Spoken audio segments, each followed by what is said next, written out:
Hey, what's up, guys? This is your boy Ken and Corey, and I have failed 3 times now to make this video, but I'm going to push through it and get past my walls. And I'm going to show you guys how to color grade Blackmagic 4K footage using some of the techniques that I know of as far as like color grading. So let's just get straight into it. So currently we're right here in my Premiere Pro right now. I already have the clip up that I want to use. Let me go ahead and just play it for you real quick so you guys can see what we're working with. Okay, so basically it's a fun shot that I had all the girls do to put a lot of emphasis on the bride. And I really want to make this footage pop. So the first thing I'm going to do is I'm going to drag this clip to the timeline. And then with this clip selected, I'm going to go ahead and go to Effect Controls and then go to the source, because that's where you actually find all the black raw data that you can actually manipulate to make this footage start popping. So first you want to do is you want to go to where it says decode using, you want to decode the clip, and now it's going to open up all these different options that you want to definitely play with. So right now I see that it's using color science Gen 4, which is great. White balance, I'm going to keep it as shot, but these are all the different options that you have. Like if I hit daylight, you can see how it affects it. Not really any too much difference because I already kind of shot using daylight on my camera. And then the color science, I know some people shoot in Rec 709, but I like Blackmagic design color science. And then I'm going to keep my ISO where it was because I like the colors that I already had. I already like the exposures I already have for this shot. And I know I skipped over gamma, but I never really touched this. I keep it where it's at as well. One thing I always do check is the highlight recovery, just in case I have any highlights that need to be recovered that, you know, I could possibly pull some detail back in on. But this is where it gets juicy, is when you start touching like the color temperature and exposure gamma controls. So the color temperature, it was kind of warm looking in there. I wanted to cool it off just a little bit. So I'm gonna pull that down a little bit to about there. Then my tint, I want to leave it how it is. My exposure is actually still pretty good. It doesn't really seem like I need to go up or down on my exposure when I look at my Lumetri scope. So I'm gonna go back. My saturation, definitely gonna push that back up. Let's go ahead and really crank it just so you guys can see the effects. Boom, I brought the saturation up pretty high. I know it kind of altered their skin colors a little bit, but that's okay. We doing this for the sake of color grading.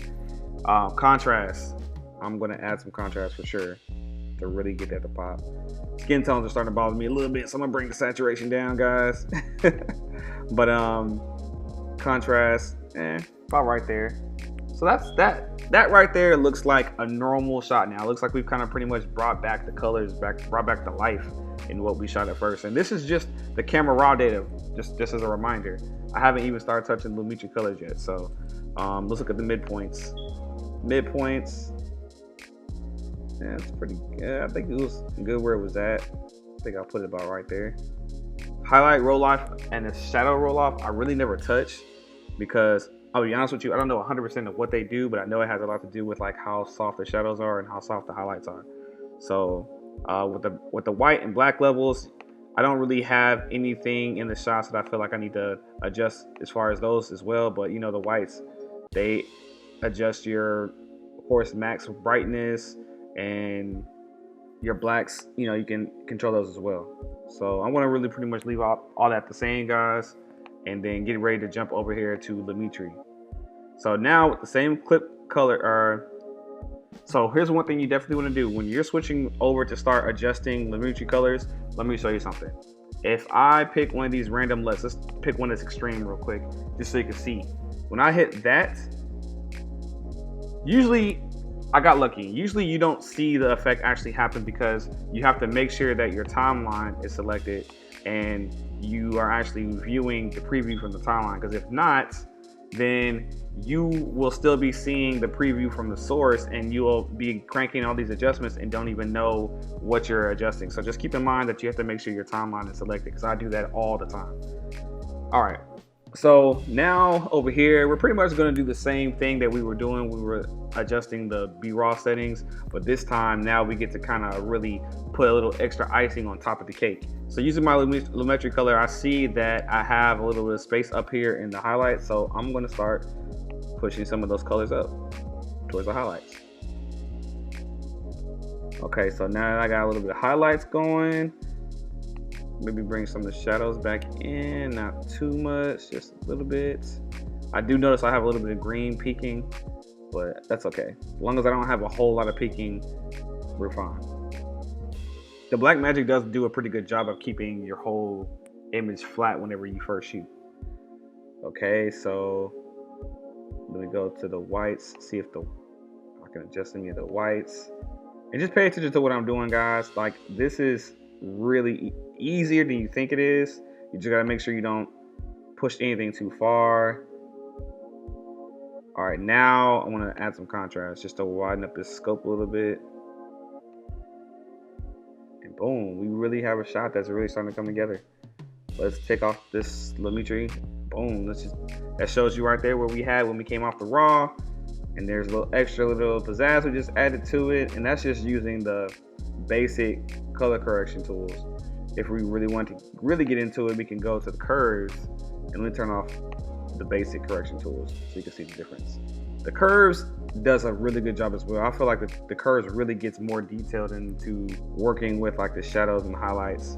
So as you can see, guys, you're still able to achieve the same type of look if you use the curves instead. If you're more familiar with curves and like the look that it gives you, that's an example. If I add them both together, I feel like it's a little too strong, but it kind of works.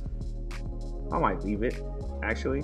Yeah, so anyway, that is like really the basic way to bring your colors back, man, to start making them pop. If you really want to get more creative, you can come to the creative tab. You can add a little faded film, which I don't really feel like I need for this shot. I might bump up a little bit of vibrance just to play with the shot some more.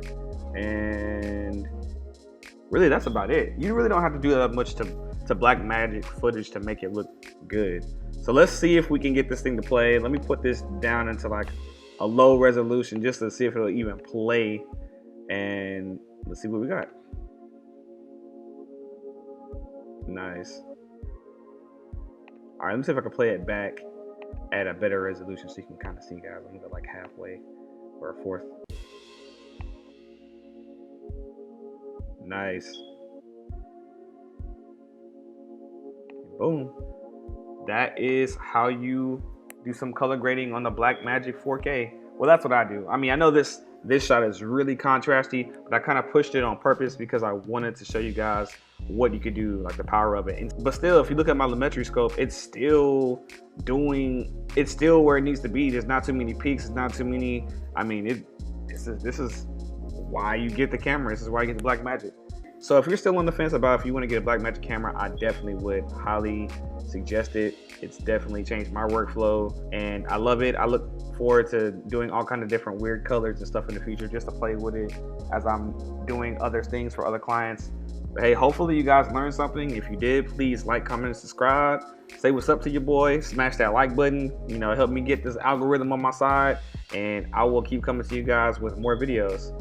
Until then, I'll see you guys in the future.